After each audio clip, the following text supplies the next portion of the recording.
Please rise.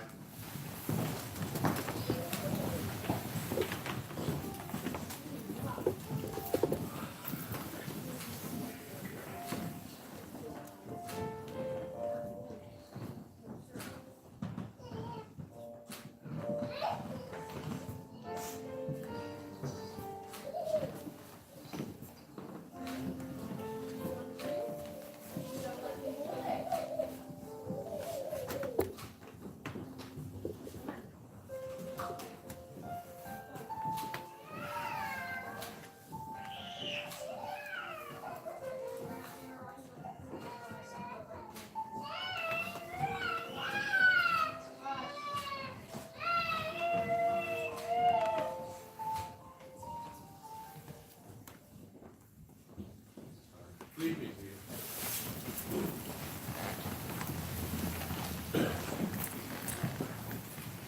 We are here today as family and friends of Peter and Emily to witness their exchange of vows as they dedicate themselves to each other as husband and wife. And I can probably speak for everyone here when I say it is about time.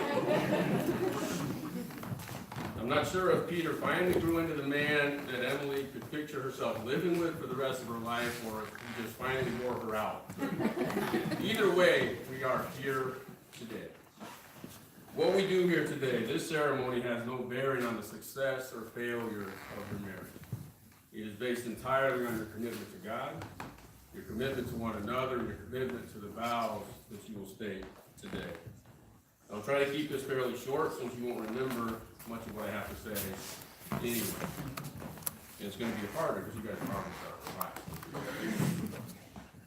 this is primarily a celebration and a very joyous occasion, there is also a solemn side to every wedding ceremony. It was the first institution implemented by God shortly after his creation. Right after the creation, God noticed and said it is not good for man to be alone. And so he created the perfect partner for him, woman. And Adam's response when he saw Eve was to say that this is now bone of my bones and flesh of my flesh. She shall be called woman, for she was taken out of man. The scriptures continue saying that is why a man leaves his father and mother and is united to his wife, and they become one flesh. There are two important principles about marriage in these verses that I would like to remind everyone of this morning. One is the relationship between a husband and wife should be so close that it becomes difficult to separate them, almost impossible. They become united together in all aspects of their life, physically, emotionally, mentally, and most importantly, spiritually. As you begin your life together and work toward this oneness in marriage, you will discover things about one another that you were not aware of. Even though you've been together for over 10 years, basically, you will still discover there are some things that you didn't know. And some of those things you may not be exactly thrilled about. And that's where the commitment to one another becomes all the more important, and the love you have for one another as the marriage becomes closer and closer. The second principle we find in Genesis, and has continued throughout the Bible, is the permanence of marriage that God desires. Jesus refers back to Genesis in Matthew 19 when he says, haven't you read that at the beginning the Creator made them male and female and said, for this reason a man will leave his father and mother and be united to his wife, and the two will become one flesh. So they are no longer two, but one flesh. Therefore, what God has joined together, let no one separate. God told the Israelites in Malachi 2 that he hates divorce. And even today, he still hates divorce, regardless of what the world tries to tell us. Couples use different ways to demonstrate the marriage relationship of being two people coming from two different families and becoming one family on their own. Emily and Peter have found an old Celtic tradition called hand fastenings that they're going to use to demonstrate that change from two families into one unique family. It involves taking some cords from the families. We will be tying their hands together, and we'll see, it depends how long we're going to keep them together. But this time we'll ask for the moms to come up and take the cords.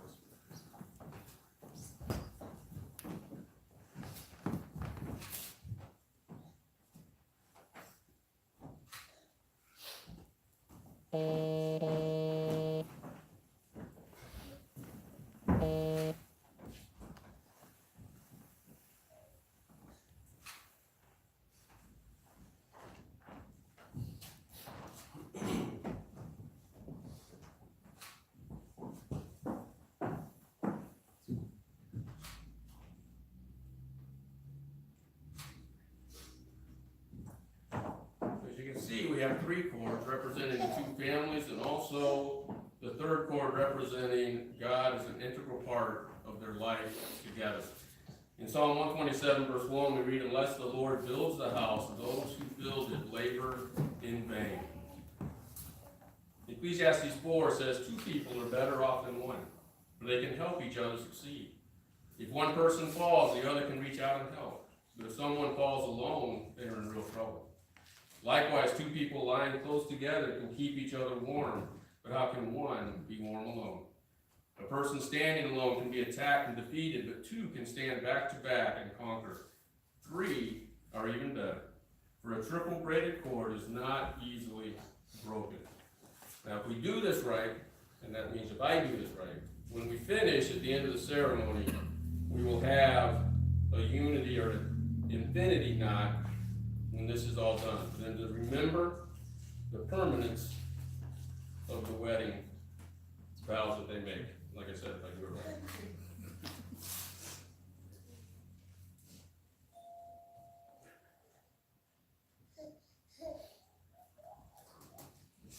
Building a marriage, building a home is a lot like building a physical house. It starts with a solid foundation. The first step requires a solid foundation, whether it is a stone slab, a crawl space, or even a basement. The foundation must be sturdy, and it must be able to hold the weight of the house and be able to withstand over a lifetime all that nature can throw at it. It's the same with a marriage. The first step is to build a solid foundation that can remain for a lifetime through all that the world and all that Satan will throw at you. Jesus himself told us that the wise man builds his house on the rock and builds his life on the words of God. In Matthew chapter 7, everyone then who hears these words of mine and does them will be like a wise man who built his house on the rock. The rain fell, the floods came, and the winds blew and beat on that house, but it did not fall because it had been founded on the rock. I encourage you both to build your foundation, your life, and your marriage on the Word of God.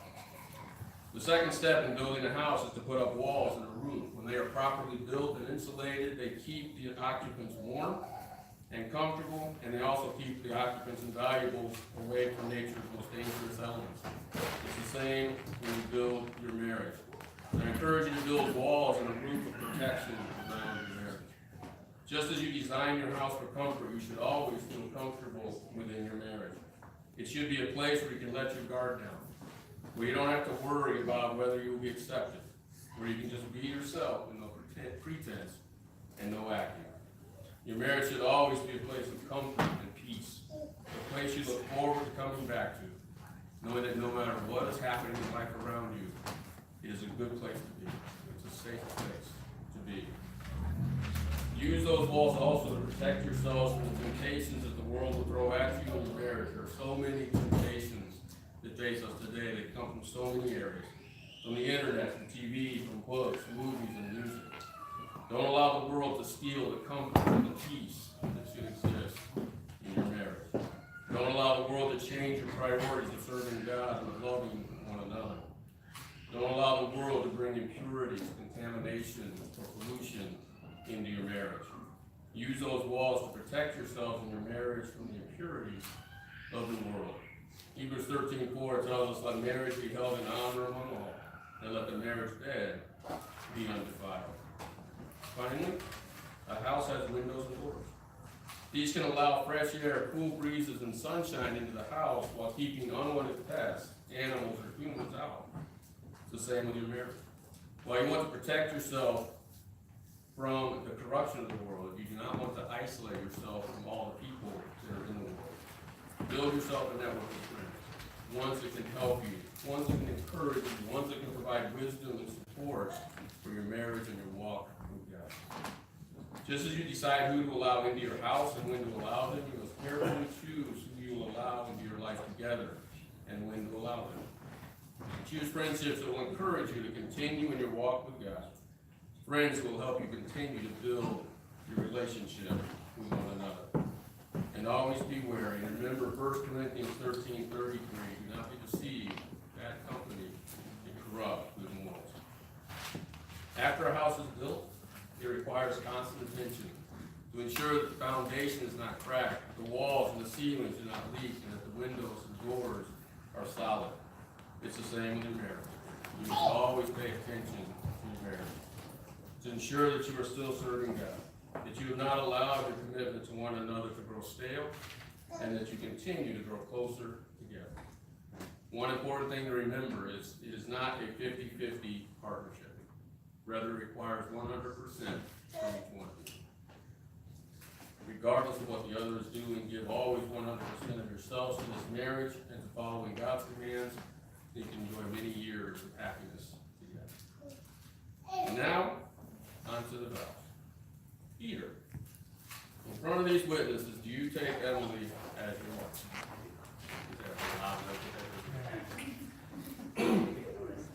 Do you promise to love, honor, cherish, and protect her, forsaking all others, and holding only to her for the rest of your life? I do. Do you promise to continue to treat her like you're still trying to win her? I do. Do you promise not to leave beard clippings in the bathroom sink if you ever decide to trim them?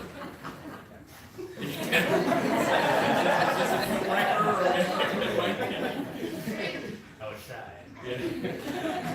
And do you promise to only use your own toothbrush? Emily, in front of these witnesses, do you take Peter as your husband? I do. Do you promise to love, honor, cherish, and obey him, forsaking all others and holding only to him for the rest of your life? Do you promise to be patient with him when he goes on one of his tirades about the condition or stupidity of the world? And do you promise to keep proper snacks close at hand so when you feel yourself starting to lose a little bit of control from hungriness, you have something to settle you back in? Aaron, you did finally get the ring. You can give that to PJ. It is said that a wedding band is the smallest handcuff ever made, so be sure to choose your cellmate wisely. On a more serious note, the ring is used as a symbol of the unbroken circle of love. Love freely given has no beginning, no end, no giver and no receiver. For each is the giver and each is the receiver. May these rings always remind you of the vows that you have taken. Peter, as you place the ring on Emily's finger, repeat after me. I, Peter, take you, Emily, as my lawfully wedded wife, to have and to hold, in sickness and in health, for richer or for poorer, in joy and sorrow, for better or worse. And I promise my love to you for as long as we both live.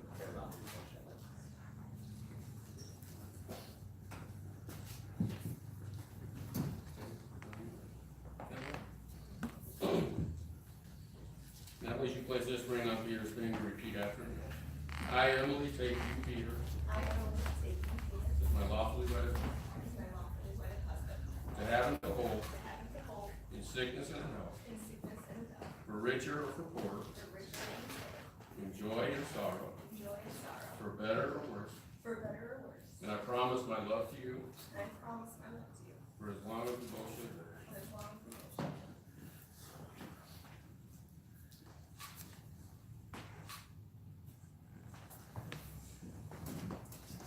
Before we untie the tie knot,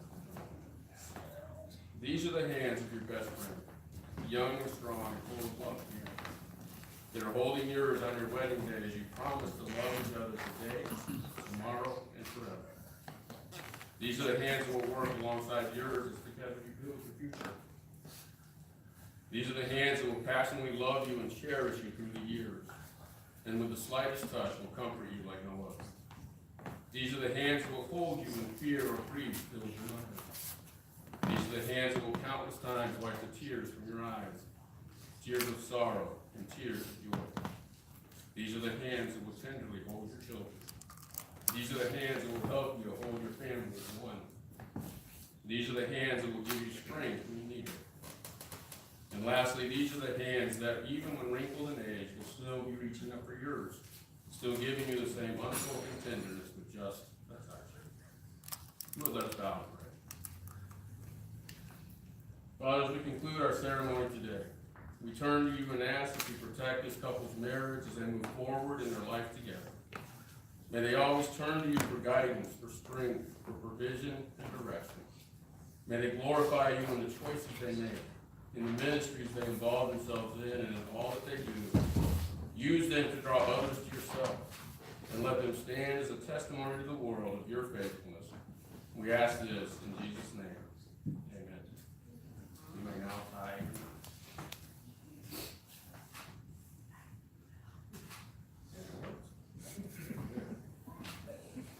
By the power granted me as a preacher of God's word, and by the state of Michigan, in front of these witnesses and in the presence of God, I pronounce you husband and wife. What God has joined together, let no one separate. Peter, you may kiss me.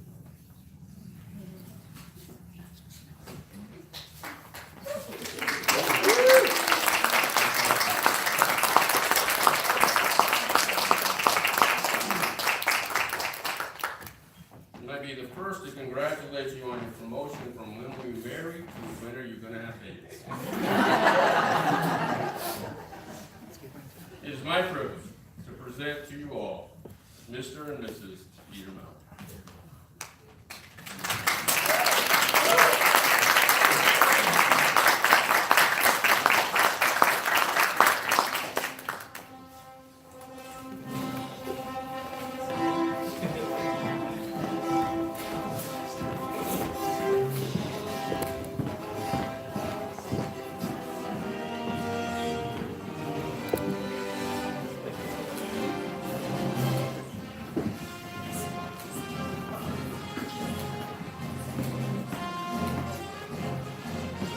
Thank you.